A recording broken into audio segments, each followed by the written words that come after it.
Hello guys, welcome back to my channel three R daily dose. আমি আপনাদের রুম্পা পাত্র নিয়ে চলে এসেছি আবার আজকে একটা নতুন ব্লগ। তো ব্লগের শুরুতেই সবাইকে গুড মর্নিং। আর আজকে আমি অনেক দিন পরেই ব্লগটা ভয়েস ওভার দিচ্ছি। তো এই ব্লগটা যখন দেখছিলে সেদিনকার তো আমার মেয়ের তো শরীর খারাপ ছিল, ওরকম অ্যাক্সিডেন্ট হয়েছে। তো তোমাদের সবাইকে জানিয়ে দিই এখন আমার মেয়ে আগের থেকে অনেক ঠিক আছে। তোমাদের আশীর্বাদ, তোমাদের ভালোবাসায় আমার মেয়ে আগের থেকে অনেক সুস্থ হয়ে উঠেছে। তো চলো, এখানে আমি সকালবেলা মেয়েকে ব্রেকফাস্ট দিচ্ছি। ছোটো মেয়েকে তো স্কুলে পাঠাইনি, যেহেতু ও মেডিকেল লিভে আছে এর জন্য।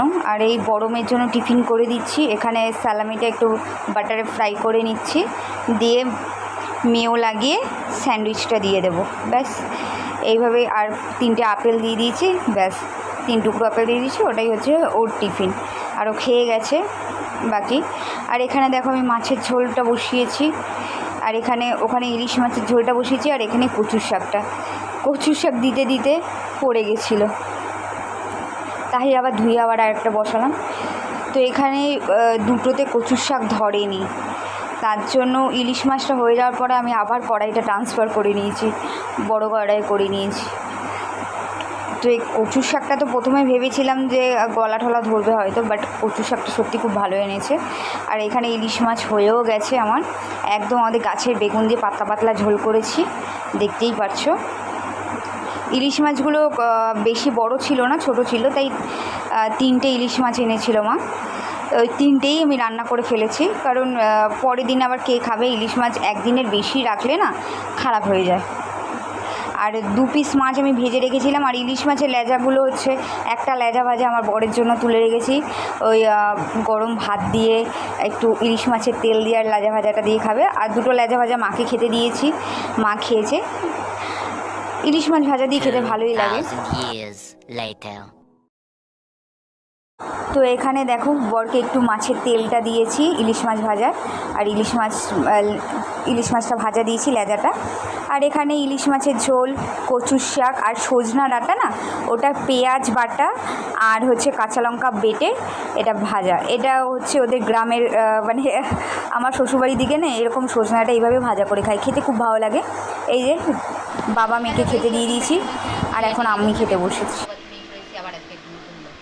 তো এই যে লাঞ্চ করতে বসে গেছি। আজকে লাঞ্চে অনেক কিছুই বানিয়েছি, সবার খাওয়া হয়ে গেছে, আমার বরের, আমার ছোটো মেয়ের, আমার মায়ের, সবার খাওয়া হয়ে গেছে। আমি এই বড়ো মেয়ের জন্য ওয়েট করছিলাম। এই যে বড়ো মেয়ে ঢুকলো, 6টা বাজতে যায়। আমার ছোটো মেয়ে তো আজকে এতটাই লেট করেছে যে করতে যেতেও লেট হয়েছে, কখন খেতে দিয়েছি 2:30টায়। সবাই এখন বলছে যে ওকে বুকে ঠুকে করিস না, ওকে আদর করেই খাওয়া দাওয়া করা, ব্যাস আদরে বাদর হয়ে গেছে। আজকে অনেক কিছু করেছি। আমার বরের ফেভারিট সজনা ডাঁটা ভাজা, এটা আমি পেঁয়াজ আর কাঁচা লঙ্কা বেটে ভাজি, দারুণ লাগে খেতে। এটা আমার বরের প্রচণ্ড প্রিয়, মানে মেদিনীপুরে না এরকম ভাজাগুলো হয় সজনা ডাঁটা। আর এটা আমার বড় মেয়েরও প্রিয়।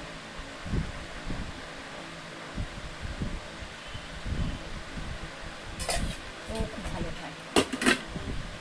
কালকে আবার বর বেরিয়ে যাবে ভুবনেশ্বরে, তার জন্য আজকে আবার অনেক গোপালপুর বেরোবে, তার জন্য আজকে আবার অনেক কিছু আবার রাতে একটু বানাবো ভাবছি। আর এটা করেছি হচ্ছে ইলিশ মাছের মাথা দিয়ে কচুর শাক, গলা ধরেনি সবাই খেয়ে। ইলিশ মাছের মাথা দিয়ে কচুর শাক করেছি, আর করেছি এখানে দেখা গেছে ইলিশ মাছ গাছের বেগুন দিয়ে হালকা করে ঝোল। আমি কিন্তু কাঁচা মাছই করি। আর 2 পিস মাছ, এই মাছটা দেখছো ভাজা, আর 1 পিস আমার মা খেয়েছে, ওটাও ভাজা। না ভেজে দিলে ভাজা মাছ ছাড়া আমার মা আবার খেতে পারে না। আর আমার ছোটো মেয়েরও কেমন কেমন লাগে, তাই ওদেরটা ভাজা ছিল, কিন্তু আমাদের জন্য কাঁচা এরকম হালকা ঝোল। দারুণ হয়েছে এই ইলিশ মাছের ঝোলটা। আগে এইগুলো দিয়ে শেষ করি, তারপর তো ইলিশ মাছটা খাবো। আর মা মেয়েদের জন্য, ছোটো মেয়ের যেহেতু অবস্থা প্রচণ্ড শরীরটা খারাপ, শরীরটা একদম পুরো ভেঙে গেছে, তো হ্যাঁ ওর সিটি স্ক্যানের রিপোর্ট চলে এসেছে, তোমাদের সাথে অবশ্যই শেয়ার করব। আর দেখো এখানে তো দেখো টেবিলের ওপর ডাবটা রাখা, একটা একটা ছোটো মেয়ে খেয়েছে, আর একটা বড় মেয়ের জন্য রয়েছে, দুটো ডাব এনেছে। ব্যাস, বড় মেয়ে এখন ভাত খেয়ে উঠে খাবে, কারণ আর সময় নেই। তোমরা যদি বলো যে হ্যাঁ দিদিভাই তুমি সকালে কেন খাওয়াও না, বা দুপুরে তো মেয়ে সকাল থেকেই তো যায়, 10:30টার সময় বেরিয়ে যায়, 10:30টার সময় গাড়ি আসে। যারা আমার ব্লগ ফলো করো তারা দেখেছো 10:30টার সময় আমার মেয়ে গাড়ি আসে। তো কখন খাওয়াবো? তাহলে আমি আর মেয়েকে আর একটু ভারী কিছু খাইয়ে কী করে পাঠাবো? সেজন্যই এরকম টাইম, কিছু করার নেই। তো চলো লাঞ্চ করে নিই, লাঞ্চ করার পর তোমাদের সাথে